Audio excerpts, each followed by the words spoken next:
बिस्मिल्लाहिर्रहमानिर्रहीम। अस्सलाम वालेकुम स्टूडेंट्स। डेटाबेस मैनेजमेंट सिस्टम की वीडियो लेक्चर सीरीज के सिलसिले में आज हम जिस टॉपिक के ऊपर बात करने के लिए जा रहे हैं वो है difference between file processing system और database management system. Database management system वो वाला सिस्टम है जिसमें आजकल हम काम कर रहे हैं, यानी कि डाटा को स्टोर करवाने के लिए और रिट्रीव करवाने के लिए, यानी कि डाटा की मैनिपुलेशन जिसके जरिए से की जा रही है, जिस सिस्टम के जरिए से, वो है डेटाबेस मैनेजमेंट सिस्टम। जबकि एक पुराना एक ओल्ड मेथड था, जो एक टिपिकल सिस्टम था हमारे पास डाटा को स्टोर करवाने का और बाद में उससे रिट्रीव करने का, वो था file processing system. File processing system basically क्या था? फाइल प्रोसेसिंग सिस्टम में डिफरेंट फाइल्स बनाई जाती थी।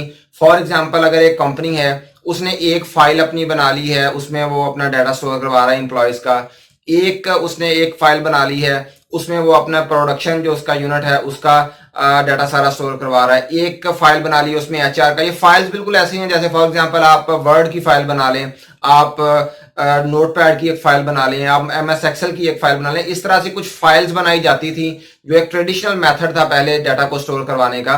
तो उन फाइल्स के जरिए से जो है वो डाटा की मैनिपुलेशन इसी तरह से होती थी कि उसमें जस्ट स्टोर करवा लिया जाता था और बाद में उसे रीड आउट कर लिया जाता था वहां से जाके। तो वो फाइल प्रोसेसिंग सिस्टम कहलाता था। तो डेफिनेटली फाइल प्रोसेसिंग सिस्टम में बहुत सारी खामियां थी, बहुत सारी प्रॉब्लम्स थी। तो यही वजह बनी कि भाई लोगों ने स्विच किया, साइंटिस्ट ने जो है, जो सॉफ्टवेयर डेवलपर्स हैं, जो सॉफ्टवेयर इंजीनियर्स हैं, उन्होंने इस बात की जरूरत महसूस की कि भाई एक ऐसा सिस्टम डेवलप किया जाए जो कि एफिशिएंटली डाटा को स्टोर भी कर सके, रिट्रीव भी कर सके, अपडेट भी कर सके, यानी कि डिफरेंट जो भी मैनिपुलेशन के रिलेटेड जो भी ऑपरेशंस डाटा के ऊपर हैं वो एफिशिएंटली और ऑटोमेटेड तरीके के साथ वो सारे के सारे ऑपरेशंस परफॉर्म हो। तो फिर बेसिकली जो फाइल प्रोसेसिंग सिस्टम की जो खामियां थी वही बाइस बनी है डेटाबेस सिस्टम के बनने की। तो आज सबसे पहले आज हम फाइल प्रोसेसिंग सिस्टम जो है उसकी खामियों पे बात करेंगे कि वो कौन कौन सी प्रॉब्लम्स थी फाइल प्रोसेसिंग सिस्टम में जो कि बाइस बनी है डेटाबेस सिस्टम के डेवलप होने का। तो चलिए आइए सबसे पहले हम देखते हैं कि फाइल प्रोसेसिंग सिस्टम क्या होता है। File processing system, data was stored in traditional files. तो फाइल्स इस्तेमाल की जाती थी, डिफरेंट फाइल्स बना ली जाती थी। जिस तरह से मैंने आपको बताया कि अगर फॉर एग्जांपल एक कॉलेज है तो एक फाइल बना ली, उसमें सारे टीचर्स का डाटा है। दूसरी फाइल बना ली, उसमें सारे स्टूडेंट्स का डाटा है। तीसरी फाइल बना ली, उसमें सारे के सारे जितने भी उसका फर्नीचर वगैरह या जो भी जो प्रॉपर्टी है उसकी फाइल बना ली जाती थी। तो हर एक में से डाटा को जो है वो स्टोर भी करवा लिया जाता था, वहां से उठा भी लिया जाता था। लेकिन डिफरेंट प्रॉब्लम्स थी उसके अंदर। तो क्या प्रॉब्लम्स थी? बेसिकली डिसएडवांटेजेस से हम उसे देखते हैं कि फर्स्ट ऑफ ऑल हमारे पास क्या, data redundancy and inconsistency. Redundancy and inconsistency दो टर्म्स हैं स्टूडेंट्स, मैं आपको इसे अच्छी तरह से डिस्क्राइब करता हूं कि रिडंडेंसी और इनकंसिस्टेंसी क्या होती है। रिडंडेंसी कहा जाता है डुप्लीकेशन ऑफ डाटा को, यानी कि फॉर एग्जांपल आपने फाइल में, अगर फॉर एग्जांपल लेट्स अज्यूम कि आप स्टूडेंट का डाटा स्टोर करवा रहे हैं, तो आपने स्टूडेंट के डाटा को लिख दिया एक दफा। अब आप लिखते गए सारी क्लास का, फॉर एग्जांपल जो है वो एक क्लास का डाटा लिख लिया, 100 स्टूडेंट्स है और एक स्टूडेंट का डाटा रिपीट हो रहा है, आप दोबारा फिर आपने उसे लिख दिया उसके अंदर, तो आपको डेफिनेटली पता नहीं चलेगा कि भाई इसका डाटा मैं ऑलरेडी लिख चुका हूं या फिर अभी मैंने इसका डाटा नहीं लिखा। क्योंकि आपको याददाश्त इंसान की इतनी है कि उसे याद नहीं रहता कि मैंने कौन सी चीज लिखी हुई है कौन सी नहीं। तो फाइल्स जो है वो आपको कतई नहीं बताती कि भाई आप इसका ऑलरेडी लिख चुके हो इसका डाटा। तो ये इसे क्या कहा जाता है? इसे डाटा रिडंडेंसी कहा जाता है, यानी कि डुप्लीकेशन। एक स्टूडेंट का डाटा एक से ज्यादा बार आ जाना किसी फाइल के अंदर, इसे क्या कहा जाता है? इसे डाटा रिडंडेंसी कहा जाता है। और इसकी एक समझ लें कि रिडंडेंसी की एक बाई प्रोडक्ट क्या हो जाती है? इनकंसिस्टेंसी।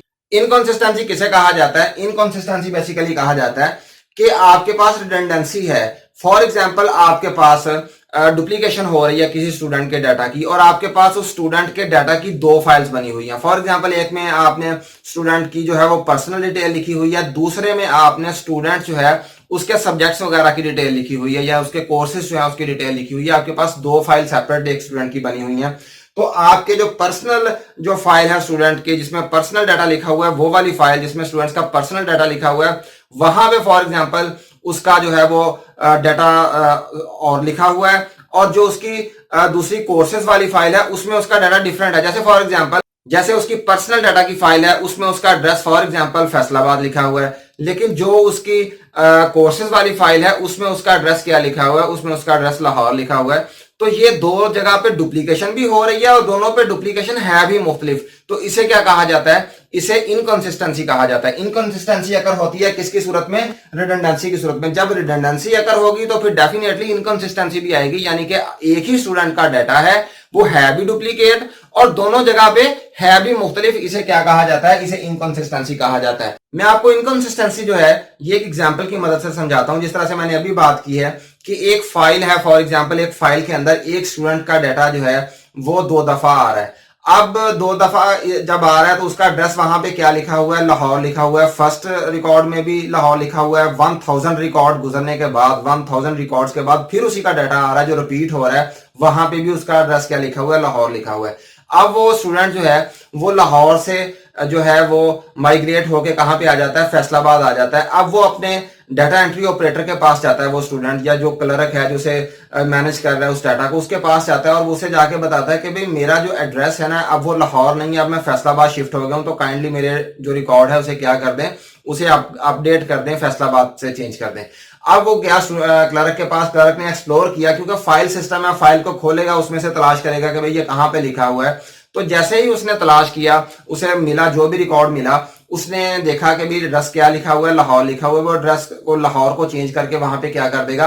फैसलाबाद कर देगा और स्टूडेंट को कहेगा कि भाई ठीक है, मैंने ये देखें आपके सामने ये चेंज कर दिया, उसे सेव भी कर दिया है।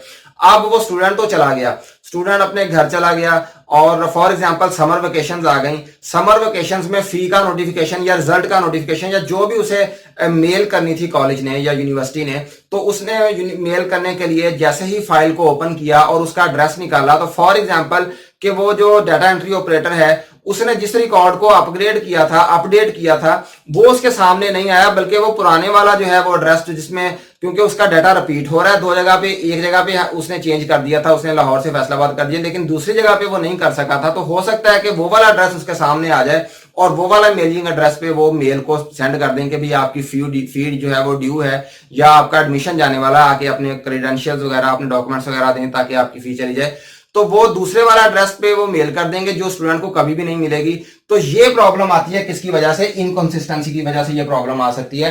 रिडंडेंसी आती है, डाटा की डुप्लीकेशन होती है, डुप्लीकेशन की वजह से क्या प्रॉब्लम आती है? इनकंसिस्टेंसी आती है। तो फाइल सिस्टम में क्योंकि कोई प्रॉपर मैकेनिज्म नहीं है, कोई ऑटोमेटिक सिस्टम नहीं है कि जिससे वो अगर फॉर एग्जांपल वो एक जगह पे ठीक करता है तो तमाम की तमाम जगहों पे ठीक हो जाए, ऐसा कोई मैकेनिज्म नहीं है, जिसकी वजह से ये प्रॉब्लम आती है, data redundancy and inconsistency. Next है हमारे पास डाटा आइसोलेशन। डाटा आइसोलेशन का मतलब ये है कि अगर एक स्टूडेंट का डाटा जो है वो एक से ज्यादा फाइल्स में जो है वो स्टोर किया हुआ है। फॉर एग्जांपल स्टूडेंट की एक फाइल है जिसमें उसका फी का सारा रिकॉर्ड है और दूसरी जो उसकी फाइल है उसमें उसका कोर्सेज का रिकॉर्ड है। अब जिस तरह से अगर फॉर एग्जांपल दोनों को इकट्ठा करना पड़े, आपको कोर्सेज भी उठाने पड़े और फी भी उठानी पड़े, तो वो दोनों फाइल्स से कोलेक्टिवली जो है वो डेटाबेस की तरह से डाटा हम नहीं उठा सकेंगे। हमें पहले फाइल सिस्टम में से डाटा उठाना पड़ेगा, फिर हमें जाके तो कोर्सेज वाली फाइल में से डाटा उठाना पड़ेगा। तो दोनों में से इकट्ठा हम जो है वो नहीं पिक कर सकेंगे, यानी कि जहां पे हमें रिक्वायरमेंट है इकट्ठा एक से ज्यादा टेबल्स में से डाटा उठाने की, वो डेटाबेस की तरह से हमें ये फैसिलिटी नहीं देती फाइल सिस्टम। तो ये वाली प्रॉब्लम, डाटा की आइसोलेशन, वहां पे प्रॉब्लम आती है। इंटेग्रिटी प्रॉब्लम ये होती है कि भाई डाटा अपनी असल शक्ल में जो है वो हमारे पास नहीं होता। Data should be accurate and should be shown in its actual form, यानी कि जो फैक्ट्स हैं वही शो हो रहे हों। लेकिन फाइल सिस्टम में क्योंकि हमने देखा है जब रिडंडेंसी आती है तो फैक्ट्स जो हैं वो नहीं रहते, जो रॉन्ग डिपिक्ट कर रही होती है हमारे जो रिकॉर्ड्स होंगे, जो हमारा यहाँ पे डाटा होगा वो गलत हकायक को पेश कर रहा होगा कि भाई उसका एड्रेस जो था वो तो एक्चुअली वो चेंज करके फैसलाबाद आ गया था, लेकिन अभी तक उसके एक रिकॉर्ड के अंदर जो क्या आ रहा है वहां पे उसका लाहौर ही एड्रेस आ रहा है। तो ये इंटेग्रिटी जो है वो एक्यूरेसी ऑफ डाटा हमारे पास नहीं होगी, वो फैक्ट्स को रिप्रेजेंट नहीं कर रही होगी आपका जो डाटा होगा। प्रोग्राम डाटा डिपेंडेंसी, यानी कि फॉर एग्जांपल आप प्रोग्राम, एक फ्रंट एंड है आपके पास, एक बैक एंड है, तो प्रोग्राम जो है वो एप्लीकेशन को कहा जाता है जो कि डेटाबेस में डाटा को एक्सेस करती है। तो प्रोग्राम और डाटा जो है इन दोनों के दरमियान में बहुत डिपेंडेंसी होगी। और अगर फॉर एग्जांपल आप डाटा का फॉर्मेट चेंज करते हैं तो आपको फिर इसमें भी चेंज करनी पड़ेगी, एप्लीकेशन में भी चेंज करना पड़ेगा, जो कि एक बहुत प्रॉब्लम है। तो ये भी फाइल सिस्टम के अंदर एक बहुत अहम जो है वो डिसएडवांटेज है। नेक्स्ट है हमारे पास एटॉमिसिटी प्रॉब्लम। एटॉमिसिटी प्रॉब्लम क्या होती है? एटॉमिसिटी कहा जाता है कि फॉर एग्जांपल आपने एक ट्रांजैक्शन करनी है, उस ट्रांजैक्शन में 2 से 3 ऑपरेशंस जो हैं वो आपने परफॉर्म करने हैं। फॉर एग्जांपल जिस तरह से मैं आपको बताता हूं कि ये 2 जो है वो पर्सन जाते हैं किसी बैंक के अंदर, वो एक पर्सन ने दूसरे पर्सन को कुछ पैसे ट्रांसफर करने हैं। अब इस ट्रांजैक्शन में एक ऑपरेशन परफॉर्म नहीं होगा बल्कि 2 ऑपरेशन परफॉर्म होंगे। क्या क्या ऑपरेशन परफॉर्म होंगे? जिसने ट्रांसफर करने हैं दूसरे के अकाउंट में, उसमें जिसने ट्रांसफर करने हैं उसके अकाउंट में से वो रकम माइनस होगी, और जिसे ट्रांसफर किए हैं उसके अकाउंट में वो जो अमाउंट है वो क्या होगी? वो प्लस होगी, यानी कि उसमें उसकी एडिशन हो जाएगी। तो फॉर एग्जांपल ये 2 ऑपरेशन परफॉर्म होने थे, आपने क्या किया? पहला ऑपरेशन परफॉर्म किया, यानी कि एक के अकाउंट में से वो माइनस किए, अभी दूसरे में ऐड नहीं किए थे कि लाइट ऑफ हो गई या कोई भी और प्रॉब्लम आ जाती है दरमियान में, तो दूसरे के अकाउंट में वो नहीं जाएंगे और एक में से माइनस हो जाएंगे। नुकसान किसको हुआ? जिसके एडिशन होनी थी, यानी कि जिसके ट्रांसफर होने थे उसे भी नहीं मिले, और जिसने ट्रांसफर करने थे उसके अकाउंट में से भी वो माइनस हो गए। तो ये प्रॉब्लम आज इसे क्या कहा जाता है? एटॉमिसिटी प्रॉब्लम इसे कहा जाता है। यानी कि एक ही वक्त में दोनों ट्रांजैक्शन जो है वो परफॉर्म नहीं होती, बल्कि सेपरेटली पहले एक ट्रांजैक्शन परफॉर्म हुई, फिर दूसरी ट्रांजैक्शन परफॉर्म हुई, और दोनों में अगर वो कंप्लीट ट्रांजैक्शन परफॉर्म नहीं होती तो कोई प्रॉब्लम वाली बात नहीं होती, फाइल सिस्टम इस तरह से कर देता है। जबकि डेटाबेस इस तरह से नहीं करती। वो हम डेटाबेस की साइड पे जाते हैं तो फिर हम देखते हैं कि वो किस तरह से इस प्रॉब्लम को ओवरकम करती है। इसके बाद है सिक्योरिटी प्रॉब्लम।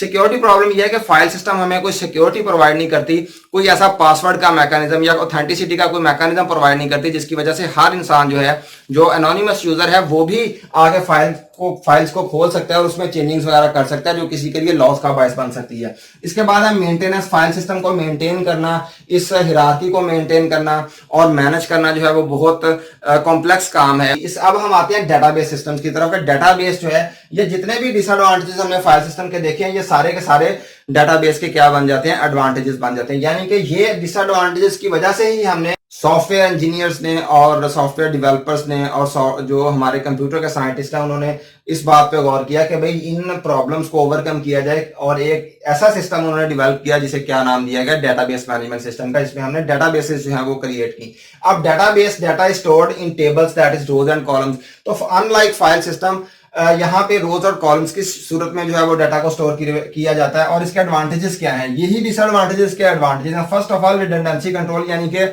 इसमें हम ऐसे चेक्स लगा सकते हैं, ऐसे कॉन्स्ट्रेंट्स लगा सकते हैं। कॉन्स्ट्रेंट्स कहा जाता है पाबंदियों को। तो यहाँ पे ऐसे कॉन्स्ट्रेंट्स लगाए जा सकते हैं कि आपने अगर एक स्टूडेंट का रिकॉर्ड जो है वो एंटर किया, यानी कि रोल नंबर 101 को अगर आपने एक दफा एंटर कर दिया है, तो अब जब दूसरी दफा फॉर एग्जांपल उसके बाद आपने 1000 रिकॉर्ड और एंटर कर दिए, उसके बाद फिर उसी स्टूडेंट का रिकॉर्ड 101 आ गया, तो इंसान तो याद नहीं रख सकता है कि मैंने 101 पहले भी इसके अंदर जो है वो इंसर्ट किया हुआ है, लेकिन डेटाबेस आपको बता देगी कि भाई 101 पहले भी ऐड हो चुका है, वो दूसरा रिकॉर्ड, उसका डुप्लीकेशन रिकॉर्ड जो है वो ऐड होने नहीं देगी। इसके बाद डाटा कंसिस्टेंसी आ जाती है। जिस तरह से हमने यहाँ पे देखा कि इनकंसिस्टेंसी आती है, तो यहाँ पे जैसे जब हमारी डुप्लीकेशन ही नहीं होगी तो फिर इनकंसिस्टेंसी आने के क्या चांसेस हैं? तो डेफिनेटली वो डाटा हमारा क्या रहेगा? कंसिस्टेंट रहेगा, अप टू डेट रहेगा। इसी तरह से हमारे पास एटॉमिसिटी प्रॉब्लम है। यहाँ पे हमने देखा था कि हमारे पास एक ट्रांजैक्शन के अंदर 2 ऑपरेशन परफॉर्म होने थे। जब पहला ऑपरेशन परफॉर्म हो गया, उसके बाद दूसरा ऑपरेशन परफॉर्म होना था, यानी कि एक के अकाउंट में से माइनस हो गई और दूसरे में क्या होना था? प्लस होना था। और माइनस तो उसने कर दिया, अभी प्लस नहीं किया था तो कोई प्रॉब्लम आ गई है। अब ऐसी सूरत में अगर ये वाला प्रॉब्लम बन जाता है तो डेटाबेस क्या काम करेगी? वो इसको भी कमिट नहीं करेगी, माइनस वाले को भी रोल बैक कर देगी, पीछे कर देगी, यानी कि इनिशियल सिचुएशन पे वो चला जाएगा। ऐसा नहीं हो सकता कि एक में से माइनस हो जाए और दूसरे में प्लस अभी ना हुए हों तो जो है वो ट्रांजैक्शन कंप्लीट हो जाए, ऐसा नहीं हो सकता। अगर प्लस हो जाएंगे फिर वो उसे कमिट करेगा, वरना उसे रोल बैक कर देगा, माइनस भी खत्म कर देगा। इसी तरह से data security, unlike file system, database हमें सिक्योरिटी प्रोवाइड करती है, पासवर्ड का मैकेनिज्म देती है और डिफरेंट ऑथेंटिसिटी का मैकेनिज्म हमें प्रोवाइड करती है। हर जो इंडिविजुअल है वो डेटाबेस को जाके ओपन नहीं कर सकता, उसके रिकॉर्ड्स को नहीं देख सकता, उसमें कोई चेंजिंग नहीं कर सकता।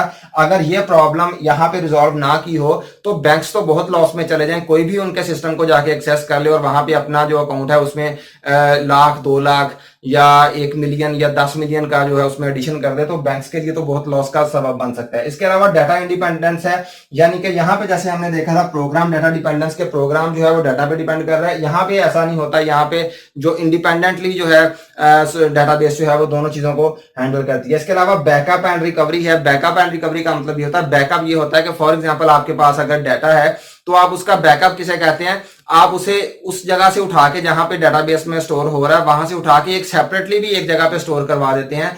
इन केस के अगर आपका एक्चुअल डाटा जहां पे आप स्टोर इनिशियल जगह पे करवा रहे हैं वो अगर डैमेज भी हो जाता है, वो डाटा लॉस हो जाता है, तो आपने फॉर एग्जांपल आप यूएसबी में कॉपी कर देते हैं उस डाटा को, या उसकी सीडी बना लेते हैं, या इंटरनेट पे आप उसे जो है वो सेव कर लेते हैं, तो आपका अगर एक्चुअल जगह से डाटा जो है वो डिलीट भी हो जाता है, या कोई भी किसी भी किस्म का कोई प्रॉब्लम आ गया है वहां पे, तो आप उस सीडी के जरिए से या उस यूएसबी जिसमें स्टोर करवाया हुआ है उसे आप रिस्टोर कर सकते हैं। रिस्टोर किसे कहते हैं? दोबारा रिकवरी जो है ये किसे कहा जाता है? रिस्टोर करने को। यानी कि आपने बैकअप लिया किसी यूएसबी में, आपने डेली या मंथली या फिर आवरली भी बैकअप्स लिए जाते हैं जहां पे क्रिटिकल डाटा होता है।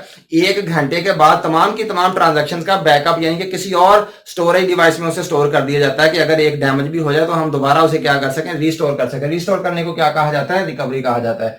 यहाँ पे कंकरेंसी है, यानी कि एक ही वक्त में एक से ज्यादा जो कस्टमर्स हैं या एक ही वक्त में एक से ज्यादा कंप्यूटर को इस्तेमाल करने वाले डेटाबेस से इंटरेक्ट कर सकते हैं, उसमें चीजों को स्टोर कर सकते हैं, अपग्रेड कर सकते हैं। फाइल सिस्टम में ऐसा नहीं होता था, वहां पे हमें कंकरेंसी नहीं मिलती थी। इसके अलावा कॉम्पैक्टनेस है। कॉम्पैक्टनेस का मतलब ये है कि आप थोड़ी सी स्पेस में बहुत ज्यादा डाटा को स्टोर कर सकते हैं, जबकि फाइल सिस्टम में ऐसा नहीं होता। फाइल्स में जो है वो थोड़ा सा डाटा आए तो फाइल जो है वो बहुत हैवी हो जाती है, यानी कि पेजेस जो हैं वो सिर्फ 2-3 रिकॉर्ड्स ही लिखे हैं तो वो पेजेस जो है वो भर जाते हैं। लेकिन डेटाबेस में ऐसा नहीं होता। रोज एंड कॉलम्स में जब आप चीज को लिखेंगे तो कम से कम स्पेस में ज्यादा से ज्यादा डाटा आ जाएगा। इसके अलावा डाटा शेयरिंग है, यानी कि आप जो है वो डाटा को शेयर भी कर सकते हैं दूसरे लोगों के साथ, दूसरी एप्लीकेशंस के साथ, या फिर एप्लीकेशन टू एप्लीकेशन उन्हें आपस में शेयर किया जा सकता है। तो स्टूडेंट्स, उम्मीद करता हूं आपने फाइल सिस्टम और डाटाबेस सिस्टम जो है इन्हें अच्छी तरह से समझ लिया होगा, अंडरस्टैंड कर लिया होगा। इंशाअल्लाह ताला नेक्स्ट लेक्चर में किसी नए टॉपिक के साथ हाजिर होंगे। तब तक के लिए अल्लाह हाफिज।